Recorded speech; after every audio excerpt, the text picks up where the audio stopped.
Every year since 2009, LEGO has produced a Winter Village set. Last year it was the Holiday Main Street, and this year we're getting the Alpine Lodge, a 1,517-piece set that includes a lodge, an outhouse, a pond, a snowmobile, and 5 minifigs. The ensemble will cost $100 and will be available on October 1st. Is this year's edition a strong offering? Does it contain similarities to the weakest sets in this collection? Does it feel incomplete? This video will answer all of those questions, as well as break down the set's interesting building techniques and cool pieces.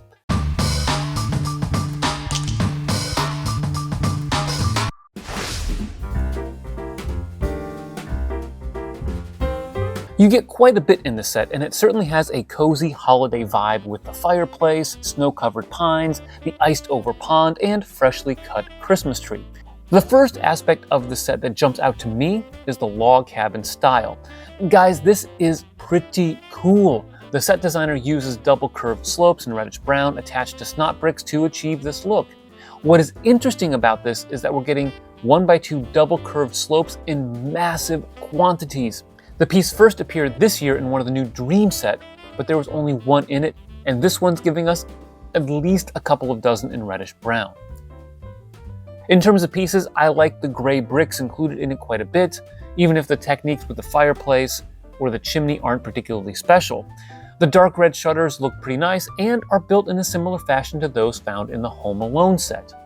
The attic facade is a bit odd to me with the dark brown and the brown, but I think it is a nice color combination, and I like that change of pace from purely reddish brown, so it's not too bad. In fact, I think it synchronizes pretty well with the balcony railing that's also in the same color.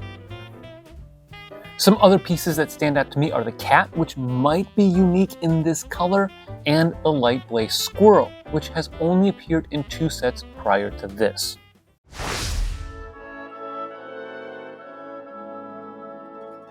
The roof is always a focal point of the Winter Village sets.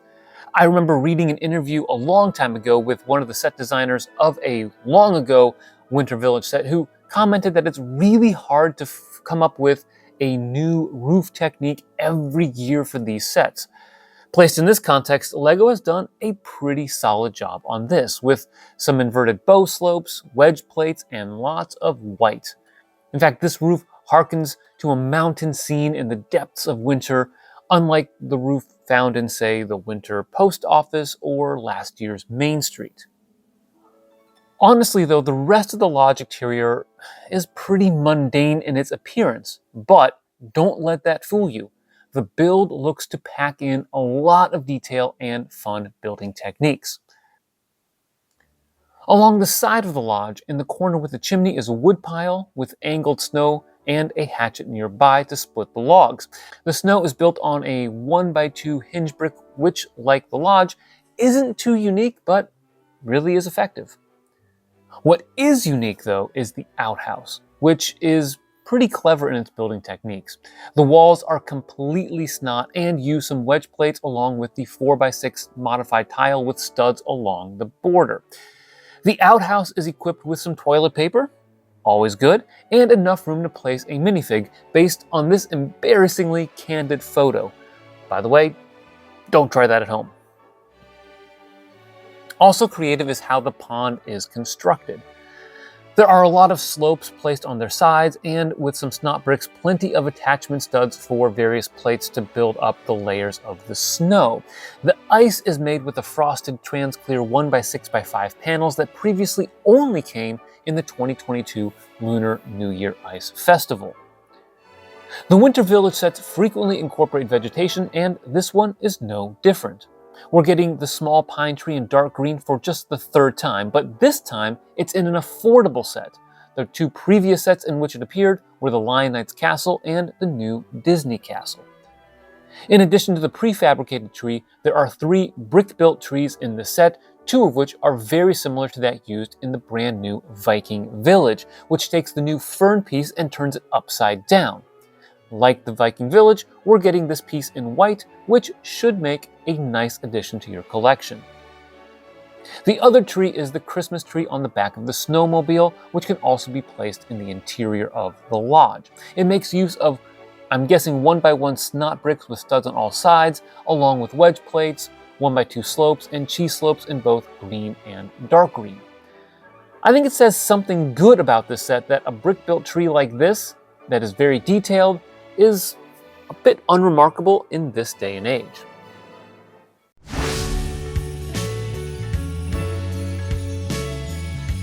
The interior, though, is the best part, and I don't even think it's close. In fact, this has every component you would want in a cozy winter scene. There's a spot to place the Christmas tree on the first level, along with a small cookie decorating station with frosting and a hot cocoa dispenser. There's a warm fireplace that has a light-up brick, along with comfy chairs and a table for your hot cocoa mugs and cookie plates. The beds on the second and third levels are small but practical, all while adding a splash of color to the interior. The nightstands on the second level are small but utilitarian, making use of snot bricks in sand green. Two other aspects of the second level stand out to me.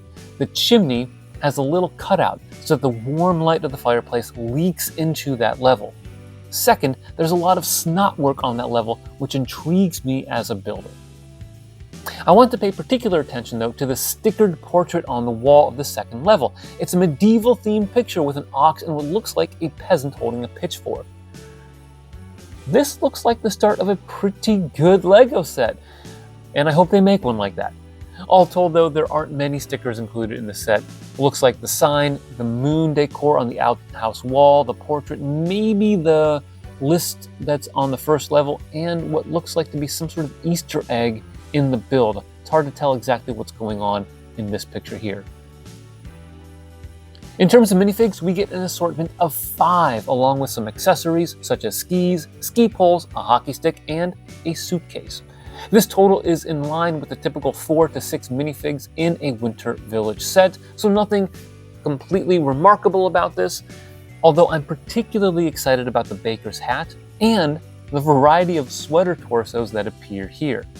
I don't think any of these are new elements or colors, I could be wrong on that, but I think they are worthwhile additions to the average adult fan's LEGO collection.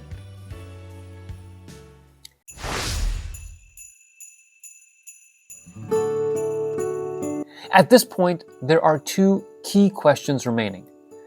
Does this compare favorably with prior Winter Village sets? And does it have an incomplete feel to it?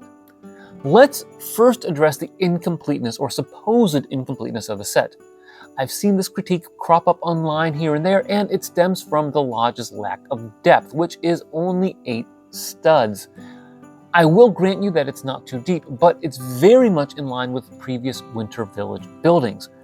Last year, the main street was just 6 studs deep, and the Elf Clubhouse was also 6 studs deep on the edges, but had more depth in the middle.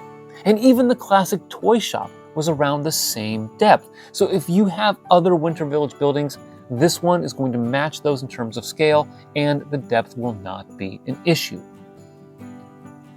Next, there are 2 aspects of the worst of the Winter Village sets, in my opinion. And I use that term loosely with air quotes if you were watching me record this audio. And those are, 1, the lack of focus, and 2, those sets that lack curb appeal. Regarding the former, instead of featuring a clear main build with some accessories, they feature a spread out building experience with no central focal point. 2 sets of the Winter Village theme fit that bill, and those are the Winter Village Market from 2013 and last year's Main Street. This set does not suffer from that at all. The Lodge is the clear focal point, and the accessories complement it nicely. But I do think this set suffers a bit from the second issue, which is the lack of curb appeal. The Lodge itself is pretty blocky, much like the Winter Village fire station. In fact, there are a number of similarities between the 2 sets.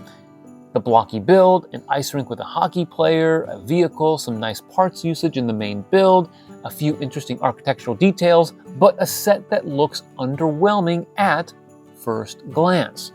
Upon deeper inspection, though, the set has many impressive details, and even what looks like some Easter eggs in the build itself. And that's what I think the legacy of the set will end up being within the Winter Village line. What many fans might consider maybe mediocre, yet I think it's underrated. If anything, it might suffer from a direct comparison to the more visually appealing sets that preceded it, such as the Gingerbread House, which is my personal favorite, or even the Elf's Clubhouse. The fire station, by the way, has a 4.0 rating on Brickset, and I see this one being around that when all is said and done. Although, as I noted, I think this will be underrated and deserves perhaps a higher rating. So in the end, this is definitely a set that rises to the top of our wish list along with Pac-Man and the Viking Village, given the fun details reviewed in the photos, the price, our affinity for the Winter Village sets, and what should be a family-oriented building experience. If you enjoy the Winter Village theme, you'll certainly want to snag this set. But if you're more of a casual LEGO fan, it does represent strong value and what looks to be a fun experience for the whole family, especially if you can pair it with some gifts with purchase or double insiders points. Before you head out, check out one of our other videos. Thanks for watching, and always remember to keep building together.